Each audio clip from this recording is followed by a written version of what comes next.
Hello বন্ধুরা, আমার YouTube channel Lakshmi জানাতে আপনাদের সবাইকে স্বাগত।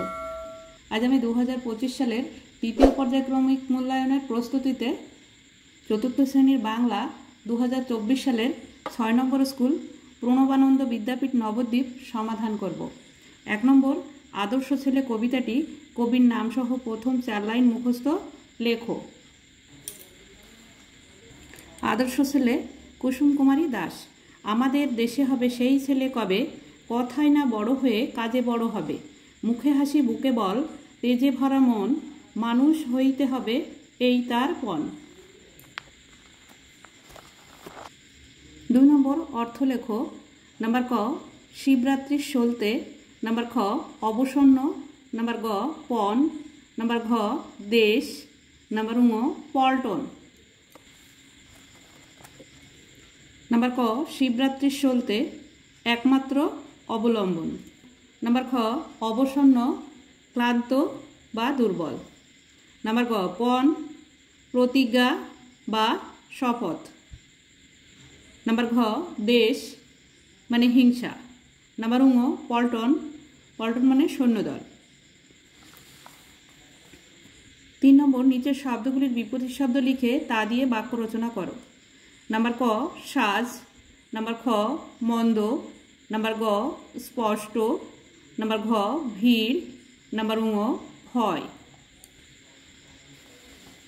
নাম্বার খ সাজ, সাজের বিপরীত শব্দ ভোর বা প্রভাত, প্রভাতকালে ঘুম থেকে উঠতে হয়।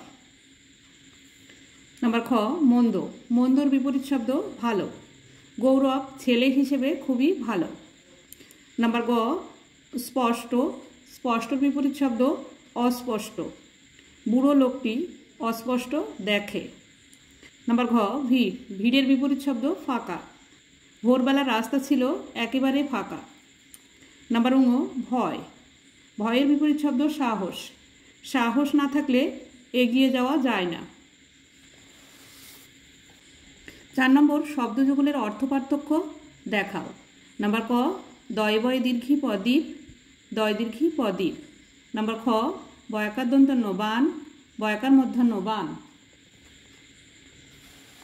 নাম্বার ক দয় বয় দীর্ঘী পদীপ, দ্বীপ মানে জলবেষ্টিত স্থলভূমি, দয় দীর্ঘী পদীপ, দ্বীপ মানে প্রদীপ। নাম্বার খ বয়াকার দন্তান্ন বান, বান মানে বন্যা, বয়াকার মধ্যাহ্ন বান, বান মানে তীর। 5 নম্বর সমার্থক শব্দ লেখো, কমপক্ষে 3টি করে। নাম্বার ক চোখ, নাম্বার খ আকাশ। নাম্বার ক চোখ, চোখ হচ্ছে নয়ন, আখি, নেত্র, লোচন। নাম্বার খ আকাশ, আকাশ হচ্ছে গগন, অম্বর, নভ, খ। 6 নম্বর শূন্যস্থান পূরণ করো। নাম্বার ক যেখানে কুস্তিগিরেরা শরীরচর্চা করেন সেই জায়গাটিকে বলা হয় আখড়া। যেখানে কুস্তিগিরেরা শরীরচর্চা করেন সেই জায়গাটিকে বলা হয় আখড়া। নাম্বার খ অখিল বন্ধু নিয়োগী শিশুদের কাছে স্বপন বুড়ো নামে পরিচিত। নাম্বার খ অখিল বন্ধু নিয়োগী শিশুদের কাছে স্বপন বুড়ো নামে পরিচিত। নাম্বার গ স্থির করে পা দুটো ও মনটা দাঁড়াতে পারো তো 12 ঘন্টা। নাম্বার গ স্থির করে পা দুটো ও মনটা দাঁড়াতে পারো তো 12 ঘন্টা। নাম্বার ঘ কান্ডারি নাহিক কমলা, দুঃখ লাঞ্ছিত ভারতবর্ষে। কান্ডারি নাহিক কমলা, দুঃখ লাঞ্ছিত ভারতবর্ষে। নাম্বার ঙ যতীন্দ্রনাথকে বাঘা যতীন নামটি দিয়েছিলেন তার গুরুদেব। যতীন্দ্রনাথকে বাঘা যতীন নামটি দিয়েছিলেন তার গুরুদেব। 7 নম্বর নিচের প্রশ্নগুলির উত্তর নিজের ভাষায় লেখো। নাম্বার ক তুমি আমাকে যত্ন করেছ তাই আমি তোমাকে সাহায্য করতে এসেছি। উক্তিটি কোন গল্পের অংশ? কে কাকে যত্ন করেছে? বক্তা তাকে কিভাবে সাহায্য করলো? তুমি আমাকে যত্ন করেছ তাই আমি তোমাকে সাহায্য করতে এসেছি। উক্তিটি যতীনের জুতো গল্পের অংশ। যতীন ঘুড়িটিকে যত্ন করেছে। বক্তা তার কানের কাছে গিয়ে ফিসফিস করে বলেছিল, তুমি শিগগির আমার লেজটা ধরো। আর অমনি যতীন যেই ঘুড়ির লেজটা ধরল, ঘুড়ি তখন যতীনকে নিয়ে শো করে আকাশে উঠে গেল। এভাবে বক্তা তাকে সাহায্য করেছিল।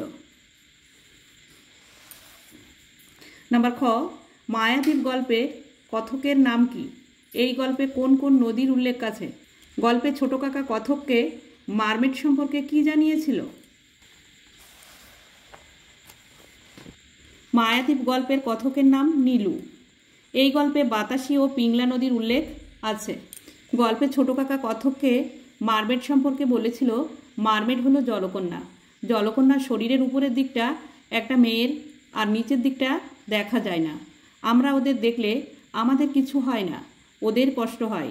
ওরা মানুষের দৃষ্টি সহ্য করতে পারে না। নাম্বার গ, জ্যোতি কোন স্কুলে ভর্তি হয়েছিল? জ্যোতিকে তার মা কিভাবে সাঁতার শিখিয়েছিল? জ্যোতি অ্যাংলো ভার্নাকুলার হাই স্কুলে ভর্তি হয়েছিল। জ্যোতির মা প্রতিদিন তাকে গড়ুই নদীতে স্নান করাতে নিয়ে যেতেন। নদীর ধারে পৌঁছে তার মা শাড়ির এক প্রান্ত জ্যোতির কোমরে বেঁধে তাকে নদীতে ছুঁড়ে ফেলে দিতেন। জোয়ারের প্রবল ঢেউয়ে জ্যোতি যখন ক্লান্ত হয়ে পড়ত, তখন তার মা তাকে তুলে নিতেন। এইভাবে প্রতিদিন অনুশীলনের ফলে তার মা তাকে সাঁতার শিখিয়েছিল। 8 নম্বর, নিচের বাক্যগুলিতে বিশেষণ পদের নিচে দাগ দাও। নাম্বার ক, যতীন খুব সাহসী ছেলে। নাম্বার খ, ফেলুদার প্রিয় সাগরেদ ছিল তোপসে। নাম্বার গ, ফলের আশা না করে ভালো কাজ করে যাও। নাম্বার ক, যতীন খুব সাহসী ছেলে। এখানে সাহসী হচ্ছে বিশেষণ। নাম্বার খ, ফেলুদার প্রিয় সাগরেদ ছিল তোপসে। প্রিয় হলো বিশেষণ। নাম্বার গ, ফলের আশা না করে ভালো কাজ করে যাও। ভালো হচ্ছে বিশেষণ। 9 নম্বর, উপযুক্ত স্থানে জ্যোতিচিহ্ন বসাও। নাম্বার ক, রিকিতা বলল, তোমার পুতুলটা কি সুন্দর দেখতে। নাম্বার খ, যা চশমাটা কোথায় গেল।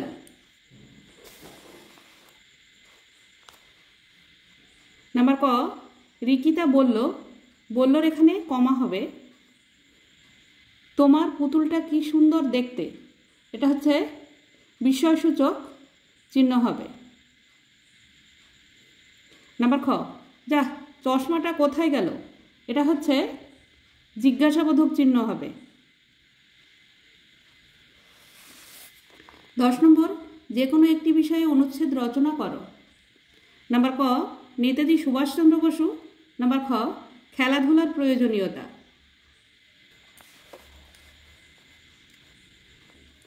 ভারতের স্বাধীনতা সংগ্রামের এক অন্যতম বীর নেতাজি সুভাষচন্দ্র বসু 1897 সালের 23শে জানুয়ারি ওড়িশার কটক শহরে জন্মগ্রহণ করেন।